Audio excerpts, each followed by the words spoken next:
Gold reversed, closed negative on the day, maybe about 10, 12 bucks. I think at its highs, gold was up maybe like $25, something like that. So the gold stocks, which were up 3-4% on their highs, ended up down about 1%. So a lot of profit taking as a result of the press conference. But I think that's just a one-day event. I think what happened was extremely bullish for gold, and I think the big move is going to be higher. I think the next rally will take out 2,600. I do expect a big rally in gold on the back of this 50 basis point rate cut. In a dramatic turn of events, gold prices soared to unprecedented heights following the Federal Reserve's surprising decision to cut interest rates by 50 basis points. The move caught many analysts off guard and propelled spot gold to a record $2,599.92 on Wednesday, while December gold futures briefly touched $2,627.20. The Fed's decision to lower the benchmark policy rate to 4.75% to 5% marks a significant shift in monetary policy. Federal Reserve Chairman Jerome Powell introduced the concept of recalibration during the press conference, signaling the beginning of a pivot toward interest rate normalization. The central bank aims to reduce its benchmark funds rate to approximately 3.50% over the next year, a more aggressive approach than initially anticipated. PeterSchiff, CEO and Chief Global Strategist of Euro-Pacific Capital, known for his advocacy of sound money principles and criticism of central banking practices, sees this as just the beginning of a larger rally. Schiff predicts gold will surpass $2,600 shortly, driven by further rate cuts and weak economic data, including potentially disappointing job numbers and declining manufacturing output. The Fed's actions will inevitably lead to a weaker dollar, Schiff argues, which typically supports higher gold prices. He views the current sell-off as a short-term event and encourages investors to seize the opportunity to buy gold and silver before the next market rally. The surge in precious metals is no surprise to many market watchers, given gold's traditional role as a safe haven asset during economic uncertainty. Investors increasingly turn to gold as a hedge against potential inflation and currency devaluation as the Fed embarks on its monetary easing cycle. Make sure to tune in for our expert analysis. Don't miss out on future content. Hit the subscribe button and turn on notifications to stay in the loop. Powell didn't just come out and say, yeah, we're cutting again. We're cutting next meeting. We're cutting the meeting after that. He kind of, claimed that, well, we're still data dependent, so you never know. If we get some bad inflation prints, we may not cut. Hey, we may even hike, right? So he left the door open. And so I think that, took away some of what he had given. And that's one of the reasons you saw reversals in the markets, including the fact that, it's a buy the rumor, sell the facts. So you get traders taking profits. So the market sold off and went negative. It wasn't a collapse, but they lost the gains. Gold reversed, closed negative on the day, maybe about 10, 12 bucks. I think at its highs, gold was up maybe like $25, something like that. So the gold stocks, which were up 3-4% on their highs, ended up down about 1%. So a lot of profit taking as a result of the press conference. But I think that's just a one-day event. I think what happened was extremely bullish for gold, and I think the big move is going to be higher. I think the next rally will take out 2,600. Same thing with the dollar. Dollar made a new low for the year on the yen, almost took out a 140. We did take out 84 cents on the Swiss franc. We closed back above it, but that was a new 13-year low today in the dollar against the Swiss franc. So, the dollar is slowly starting to break down. The pace of that breakdown is going to pick up now that the cat is out of the bag. We've had this 50 basis point rate cut, and we've got more rate cuts coming, right? So the dollar is going to go down, gold is going to go up, and so this was just an opportunity. This late day sell off is another opportunity. So if you didn't buy more gold before the Fed cut 50 basis points, you can still buy it tonight.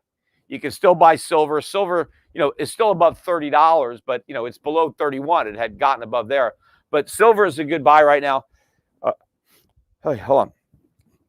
So you can call up Schiff Gold, buy silver. Again, you can buy tonight. You can buy as soon as the podcast is over. Well, you can listen to my wife's song, and then you can buy yourself some gold or silver before the traders come to their senses tomorrow or the next day, because I do expect a big rally in gold on the back of this 50 basis point rate cut. And of course, I do believe that the economic data that is going to be coming out in the weeks and months ahead is going to be negative data. It's going to be negative on the economy, negative on manufacturing. They're going to have some negative jobs numbers. And the stronger inflation numbers may not show up for another few months, right? I mean, they may come out around where they are. And so as long as inflation isn't getting worse, right, the Fed can ignore the data because the Fed is already confident, right? They're saying we know that inflation is going to go back down to 2%, although Powell was careful. Federal Reserve Chairman Jerome Powell has introduced a new term in U.S. monetary policy by emphasizing a recalibration of the central bank's approach.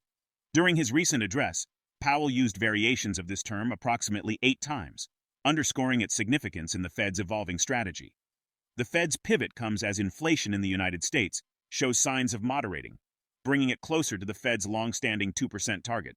On a month-to-month basis, the CPI increased by 0.2%, while the core CPI rose by 0.3%, indicating a gradual but persistent inflationary pressure in the economy.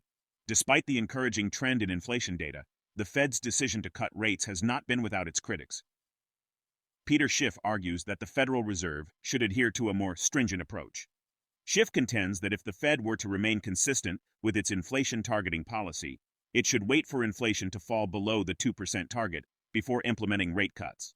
He suggests that the central bank should aim for inflation to run below 2% for a period to offset the extended time frame during which it significantly exceeded this target. Let's get back to the interview. If the Fed was consistent, the Fed would say, we're not going to start cutting rates until inflation is below 2%. And in fact, what Powell should be saying is, we were above 2% for a long time. We were way above it. We need to average that down. We need to have inflation run below 2%. And if the economy really was as strong as Powell claims, why not? Why not let inflation be below 2%? We got this great economy. We got this super strong labor market. Why not have 1% inflation? I mean, wouldn't that be a relief? Although that's still higher prices. But no, Powell knows the economy is so weak, he can't wait for inflation to actually get down to 2% or, heaven forbid, go below 2%. He needs to start cutting now, and he's just going to roll the dice and hope that inflation keeps coming down. But why should it? He's throwing gasoline on the fire. Why should the fire go out when he's now stoking it? Now, another important point that he made, because somebody asked him at the press conference about the balance sheet.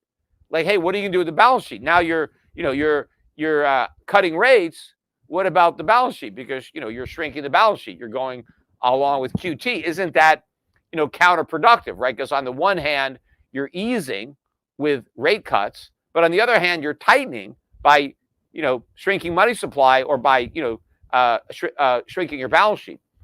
And Powell said, it's not really a contradiction because he said, we're just trying to get to normal, right? We want to have a more normal policy. And so that means lower interest rates because they're abnormally high, which again is a lie. They're still too low. It's like we create a phony benchmark. We lower interest rates to 0, and then we claim, 5% is high. Well, relative to 0, but why is 0 your benchmark? I mean, we never had 0 until this recent time period. Historically, going back to the end of the gold standard in 1971, being on a fiat currency standard, 5% is low. Even mortgage rates where they are today, they're in the 6s? That's low. I mean, I remember mortgage rates in the teens. And even when they had come down, they were 14, 15, 16%. I remember the movie Wall Street. Remember there was Bud Fox is, right when he starts making money, he's going to go shopping, to get an apartment in Manhattan, and he's talking to this realtor, and she's like, look, I got a connection. I can get you 10% mortgage, right? That was supposed to be a deal. Wow, I can get a mortgage rate as low as 10%. So the rates we have now are low. They're just not as ridiculously low as they were when the Fed had rates at 0, but they are still low. So the Fed doesn't have to reduce rates to have normal rates. the Fed would have to raise rates to let them go back to normal. Now, I know they try to say, well, inflation is only 2.5 or 3, and the Fed funds is, 5, and that's too much. But the inflation number is a lie, right? You can't say that interest rates are not high enough above inflation when your inflation number is a lie, just like the unemployment number.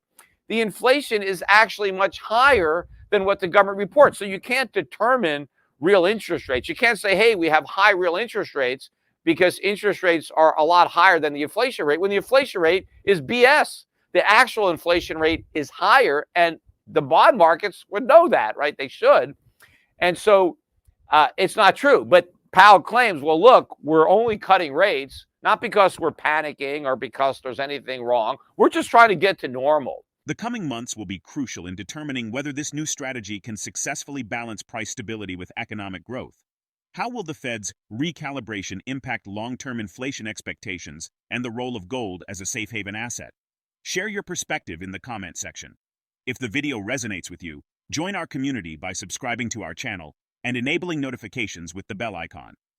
Thank you for being a part of our community.